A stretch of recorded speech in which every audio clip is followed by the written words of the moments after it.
Well, good morning. We're now in day 10. We'll be reading from Genesis 19 and go to chapter 20. Now the two angels came to Sodom in the evening as Lot was sitting at the gate of Sodom. When Lot saw them, he rose to meet them and bowed down with his face to the ground. And he said, behold, my lords, please turn aside into your servant's house and spend the night and wash your feet. Then we may rise early and go your way. They said, however, no, but we shall spend the night in the square. Yet he urged them strongly. So they turned aside to him and entered in his house. And he prepared a feast for them and baked unleavened bread, and they ate. Before they lay down, the men of the city, the men of Sodom, surrounded the house, both young and old, and all the people from every quarter. And they called to Lot and said to him, why are the men who came to you tonight? Where are the men that came to you tonight? Bring them out to us, that we might have relations with them. But Lot went out to them at the doorway, shut the door behind them, and said, please, my brothers, do not act wickedly. Now behold, I have two daughters who have not had relations with man.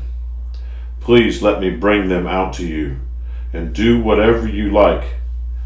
Only do nothing to these men, inasmuch as they have come under the shelter of my roof.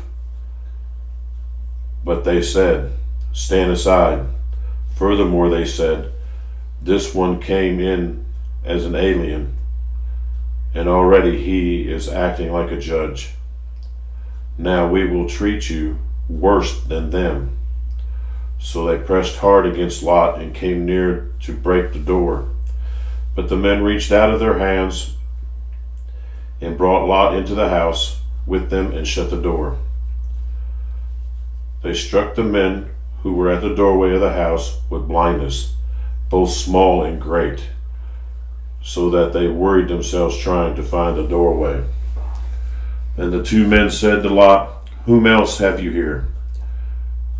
A son-in-law and your sons, your daughters, and whomever you have in the city, bring them out of this place.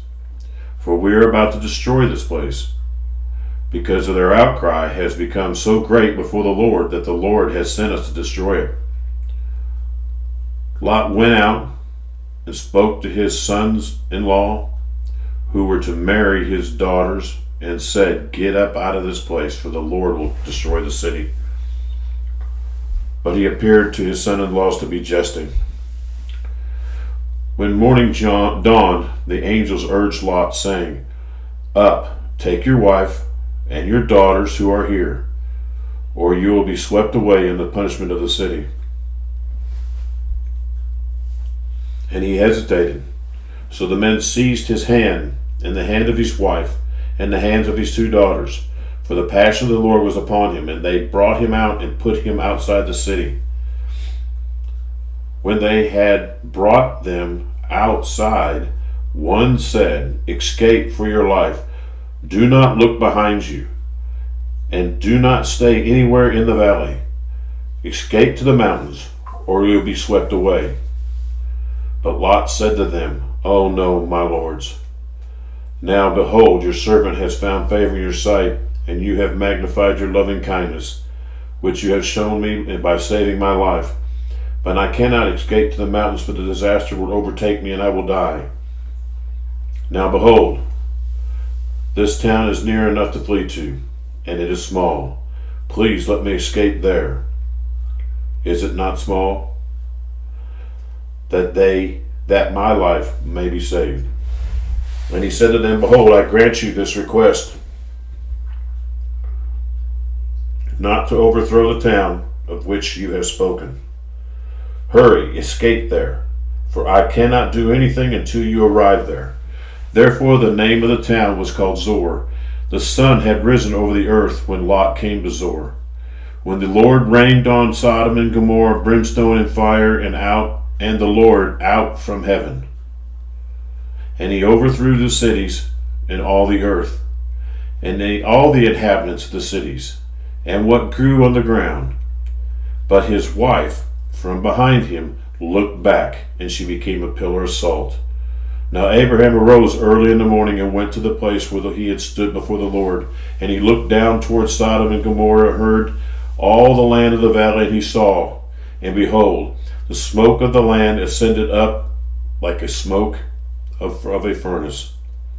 Thus it came about, when God destroyed the cities of the valley, that God remembered Abraham, and sent Lot out of the midst of the overthrow, and when he overthrew the cities in which Lot lived. Lot went up from Zoar and stayed in the mountains, and his 2 daughters with him, for he was afraid to stay in Zoar. And he stayed in the cave, and he and his 2 daughters.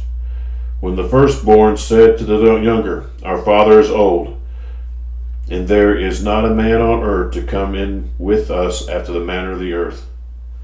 Come, let us make our father drink wine, let us lie with him, that we may preserve our family through our father. So they made their father drunk with wine that night, and the firstborn went in and lay with her father. And he did not know when she laid down or when she arose. And on the following day, the firstborn said to the younger, Behold, I lay last night with my father. Let us make him drink wine tonight also. Then you go in and lay with him, that he may preserve our family through our father. So they made their father to drink wine that night also. And the younger rose and lay with him, and he did not know when she laid down or when she arose.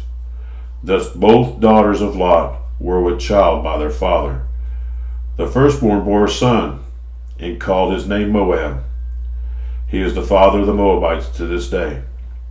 And the younger, she also bore a son, and called his name Ben-Ammi, and he is the father of the sons of Ammon to this day.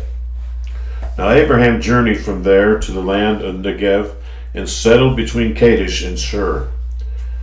Then he sojourned to Gerar.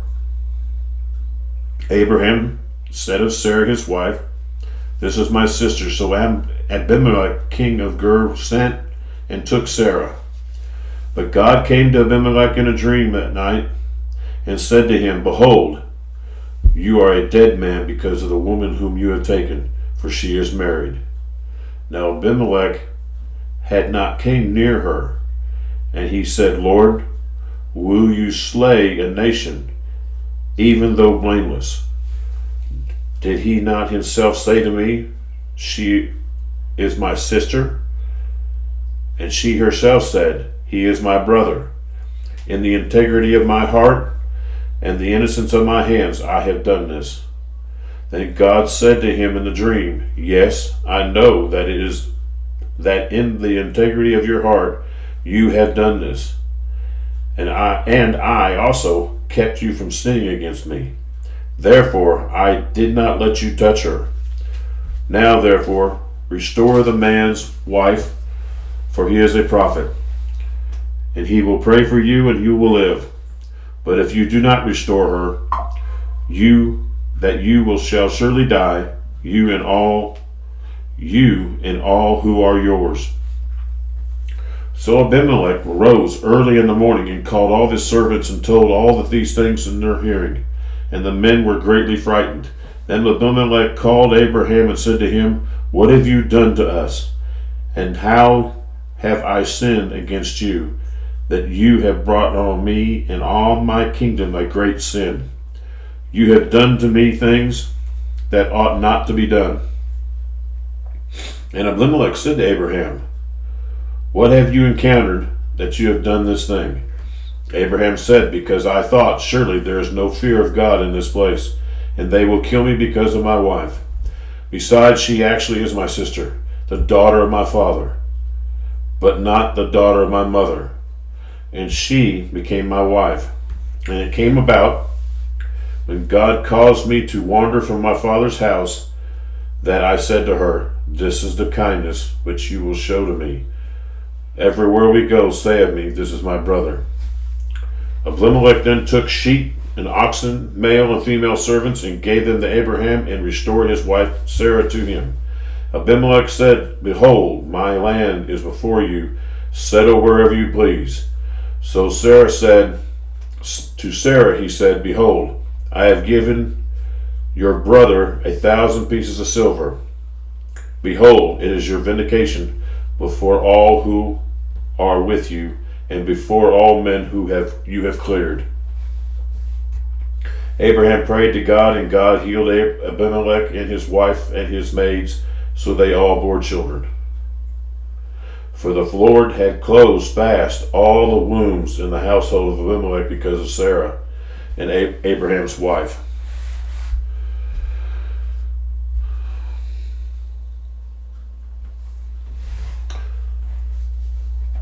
Psalms 6.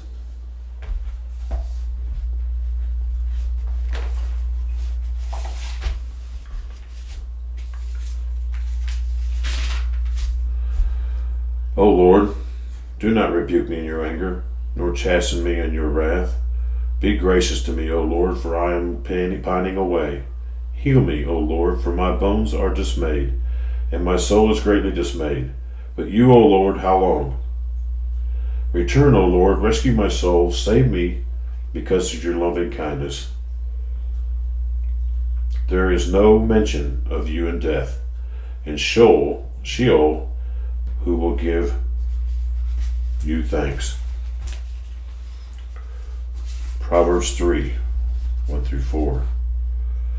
My son, do not forget my teaching, but let your heart keep my commandments. For length of days and years of life and peace they will add to you. Do not let kindness and truth leave you. Bind them around your neck. Write them on the tablet of your heart. For you will find favor and good repute in the sight of God and man. Matthew 8. When Jesus came down from the mountain, large crowds followed him. And a leper came to him and bowed down before him and said, Lord, if you are willing, you can make me clean. Jesus stretched out his hand and touched him, saying, I am willing, be cleansed. And immediately leprosy was cleansed. And Jesus said to him, See that you tell no one, but go yourself to the priest and present the offering that Moses commanded as a testimony to them. And when Jesus entered Capernaum, a centurion came to him, imploring him, and saying, Lord, my servant is lying paralyzed at home, fearfully tormented. Jesus said to him, I will come and heal him. But the centurion said, Lord, I am not worthy for you to come under my roof, but just say the word, and my servant will be healed. For I also am a man under authority with soldiers under me, and I say to this one, Go, and he goes, and to another, Come, and he comes, and to my slave, Do this, and he does it. Now the Lord heard this, he marveled, and he said to those who were following, Truly I say to you, I have not found such great faith with anyone in Israel. I say to you that many will come from east and west and recline at the table with Abraham, Isaac, and Jacob in the kingdom of heaven. But the sons of the kingdom will not be cast out into the outer darkness, and that place there will be weeping and gnashing of teeth. And Jesus said to the centurion, Go, and it shall be done for you as you have believed.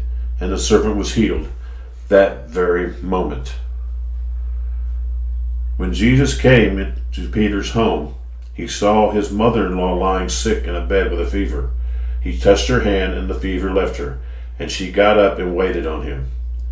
When the evening came, they brought to him many who were demon-possessed, and he cast out the demons with a word, and healed all who were ill. This was to fulfill what was spoken through Isaiah the prophet. He himself took our infirmities and carried away our diseases. Now when Jesus saw a crowd around him, he gave orders to depart to the other side of the sea. Then a scribe came and said to him, Teacher, I will follow you wherever you go. And Jesus said to him, The foxes have holes, the birds have and the birds of the air have nests, but the Son of Man has nowhere to lay his head. Another of the disciples said to him, Lord, permit me first to go and bury my father. But Jesus said to him, Follow me, and allow the dead to bury the dead. Allow the dead to bury their own dead. When he got into the boat, his disciples followed him. And behold, there arose a great storm in the sea, so that the boat was being covered with the waves. But Jesus himself was asleep. And they came to him and woke him, saying, Save us, Lord, we are perishing. And he said to them, Why are you afraid, you men of little faith? Then he got up, rebuked the winds and the sea, and it became perfectly calm. The men were amazed and said, What kind of a man is this, that even the winds and the sea obey him? Then he came to the other side of the country of Gadarenes, and two of men who were demon-possessed met him as they were coming out of the tombs, as the men were coming out of the tombs. And they were extremely violent, that no one could pass that way. And they cried out, saying, What business do you have with each other? Do we have with each other, Son of God? Have you come here to torment us before the time? Now there was a herd of many swine feeding at a distance from them. The demons began to entreat him, saying, If you are going to cast us out, send us into the herd of swine. And Jesus said to them, Go. And they came out and went into the swine, and behold, and the whole herd rushed down the steep bank into the sea, and perished in the waters. The herdsmen ran away and went into the city and reported everything, including what happened to the demoniacs. And behold, the whole city came out to meet Jesus. And they saw him. They implored him to leave their region. Thank you for being with us today. We'll see you the next time.